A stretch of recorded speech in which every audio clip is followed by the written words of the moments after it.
Hello friends, welcome back to my channel motherhood desi. I am your health care friend and my name है रचना दत्ता। आज हम इस video में नकल ट्रांसकुलेंसी के बारे में बात करेंगे। हम इस वीडियो में सारे जो एक्सपेक्ट होते हैं इसके उसको कवर करने वाले हैं। ये क्या होता है, क्यों ये टेस्ट कराया जाता है, इसका जो रिज़ल्ट है वो किस तरीके से आता है, क्या कुछ पता चलता है इस रिज़ल्ट से, क्या उसका जो वैल्यूज़ होती है क्या कुछ निकल के आ सकती हैं, और जो रिज़ल्ट होता है उसको किस तरीके से हम जान सकते हैं, पढ़ सकते हैं, और क्या कुछ इस जो ये टेस्ट है उसको किस तरीके से किया जाता है। तो चलिए वीडियो स्टार्ट करते हैं। देखिए, जो एंटी स्कैन है नकल ट्रांसकुलेंसी टेस्ट, इसको हम एंटी स्कैन भी बोलते हैं, एंटी फोल्ड भी बोलते हैं। ये एक तरीके का अल्ट्रासाउंड होता है। ये जो होता है बहुत ज़रूरी टेस्ट होता है जो कि हर एक प्रेग्नेंट लेडी को करवाना होता है। अब ये एक ज़रूरी टेस्ट इसको कहा जा सकता है क्योंकि हर एक प्रेग्नेंट लेडी को सजेस्ट किया जाता है ये टेस्ट कराने के लिए, ताकि जो उसके अंदर पलने वाला बेबी है उसके बारे में बहुत कुछ जो है पता लग सके। पहले जो टाइम था उसमें बेबी के बारे में पता नहीं लग पाता था कि बेबी किस तरीके का है, बेबी कितना हेल्दी है।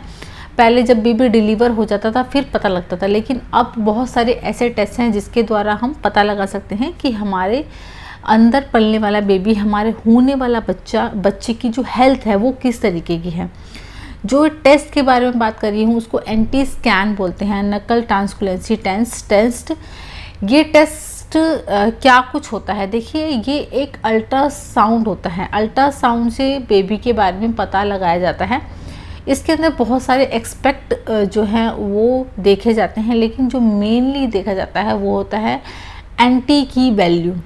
एंटी की वैल्यू यानी कि जो नकल ट्रांसकुलेंसी है, ये क्या होता है, एक जो फ्लूइड होता है जो कि बच्चा जो होता है, अनबोर्न बेबी होता है, उसके नेक के पीछे रहता है। और ये जो फ्लूइड होता है ये आपकी जो बेबी है उसकी ग्रोथ के साथ, यानी कि उसकी जो वीक्स है, वीक्स बाय वीक्स वो इंक्रीज़ होता रहता है। अब उसकी जो वैल्यू है चेंज होती रहती है। इसलिए ये जो टेस्ट है कब करवाना चाहिए, ये टेस्ट करवाना चाहिए आपको 11 से 13 हफ्ते 6 दिन के अंदर अंदर। इसका एक समय सीमा तय की गई है, इसके अंदर ही ये टेस्ट करवाना चाहिए, क्योंकि इसी जो ये ड्यूरेशन है इसी के अंदर इसकी जो वैल्यूज़ है ये दिखी जाती है। अब ये जो फ्लूइड होता है इसका जो एक लेवल में होना बहुत ज़्यादा ज़रूरी है। ये बहुत ज़्यादा बड़ा नहीं होना चाहिए इस ड्यूरेशन में, क्योंकि मैंने बताया इसकी वैल्यूज़ आगे बढ़ती ही बढ़ती है। इसीलिए इस समय में ये देखा जाता है कि इसकी जो नकल ट्रांसकुलेंसी है, एंटी स्कैन है, इसकी वैल्यू कितनी है। इसकी जो थिकनेस है वो देखी जाती है। एक फ्लूइड जैसे कि मैं बताया उसको देखा जाता है उसकी वो कितने mm का है। अब जो ये टेस्ट होता है ये किस तरीके से होता है, जैसे कि मैं बताया अल्ट्रासाउंड टेस्ट होता है। इसके अंदर जो आपको क्या करना होता है, आपको बोला जाता है ज़्यादा से ज़्यादा पानी पीने के लिए, और यूरिन को होल्ड करना पड़ता है। और प्रेशर आने पर, जब आपको बहुत ज़्यादा यूरिन का प्रेशर आपको लगता है तब ये टेस्ट किया जाता है, ताकि सारा जो आपका बच्चे का जो पूरी बॉडी स्ट्रक्चर है, उसके ऑर्गन्स हैं, उसकी जो डेवलपमेंट है उसको देखा जा सके। तो सब कुछ इसमें देखा जाता है। फिर आपको तब तक यूरिन पास नहीं करना होता जब तक कि वो जो अल्ट्रासाउंड है वो ना हो जाए।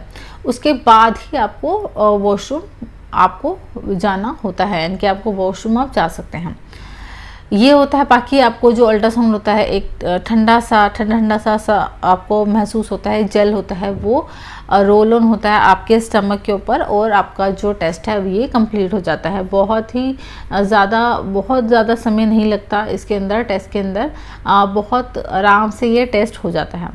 अब ये जो टेस्ट है इसके अंदर जो वैल्यूज़ इसकी रहती है, ये जैसे बताया आपका बहुत ज़्यादा नहीं आनी चाहिए। कितनी इसकी वैल्यू रहती है ये मैं बता देती हूँ। देखिए, अगर आप 11th वीक में ये टेस्ट कराते हैं तो अप टू 2 mm इसका जो वैल्यू आप इसमें आनी चाहिए। अगर आप इसको 13वें हफ्ते 6 दिन के पर करवाते हैं तो इसकी जो वैल्यू है 2.8 mm तक की रहनी चाहिए। तो ये कुछ क्राइटेरिया है। थोड़ा बहुत 19-20 हो सकता है, लेकिन अगर वैल्यूज़ आपकी बहुत ज़्यादा ज़्यादा आ रही है, यानी कि कभी कभी मुझे मैसेज आता है कि मैम मेरा 12th वीक चल रहा है और मेरी 4 mm 5 mm इस तरीके की जो वैल्यू है उसके अंदर एंटी स्कैन की वो आ रही है, तो ये एक एबनॉर्मल वैल्यू है, नॉर्मल नहीं है। जैसे कि नॉर्मल वैल्यू बताई इतनी आपकी होनी चाहिए। अब नेक्स्ट जो क्वेश्चन हमारे माइंड में होता है, अगर मैम हमारी वैल्यू ज़्यादा आ रही है तो क्या करना है, यानी कि जो इसमें देखा जाता है कि अगर जिस बच्चे की जो नकल ट्रांसकुलेंसी है इसकी वैल्यू उसकी जो यानी कि थिकनेस है ज़्यादा आ रही हो, तो हो सकता है कि बच्चा डाउन सिंड्रोम से ग्रसित हो, बच्चे को trisomy 18, trisomy 13, congenital heart disease, इस तरीके की कुछ जेनेटिक जो डिसऑर्डर्स हैं ये हो सकते हैं, पॉसिबिलिटी होती है।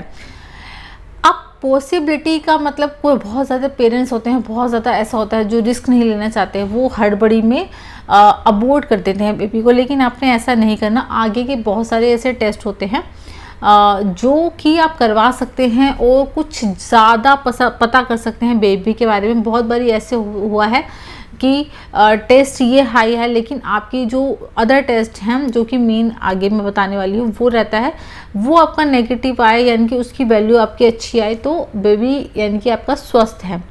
तो अगर आपकी इसमें वैल्यू नॉर्मल आई है तो आपको कॉन्ग्रेचुलेशन, आपका बेबी बिल्कुल हेल्दी है, स्वस्थ है, टेंशन लेने वाली बात कोई नहीं है। लेकिन अगर आपकी वैल्यू ज़्यादा आ रही है तो भी आप मतलब एकदम बौखला मत जाइए। आपको आगे के टेस्ट जो होते हैं जैसे कि एंटी स्कैन हो गया, एमनियोसेंटेसिस टेस्ट हो गया, तो इस तरीके के जो टेस्ट हैं ये करवाने हैं।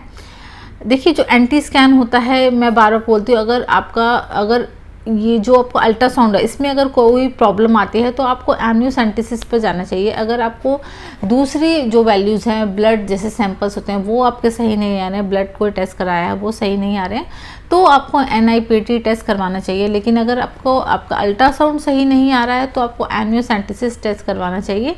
इस पर मैं ढेर सारी वीडियोस बना चुकी हूँ, आप वो ज़रूर वीडियोस देखिए ताकि आपको इसके बारे में इंफॉर्मेशन ज़्यादा से ज़्यादा मिले और आप हाइपर ना हो, आपका सारा जो चीज़ है स्मूथ रहे, आप कोई ऐसा डिसीजन ना ले जो आपके लिए सही ना हो, आपके बेबी के लिए सही ना हो। तो अच्छे से बात कीजिए अपने डॉक्टर से। ऐसा नहीं कि एक ही डॉक्टर से बात कर रहे हो, कम से कम 2 से 3 डॉक्टर की राय लीजिए कि क्या कुछ कर सकते हैं, क्या कुछ वैल्यूज़ है, उनसे डिस्कस कीजिए क्या कुछ रिज़ल्ट जो है मतलब ये क्यों आया है, किस तरीके से हम इसको मतलब पता लगा सकते हैं कि हमारा बेबी कितना स्वस्थ है।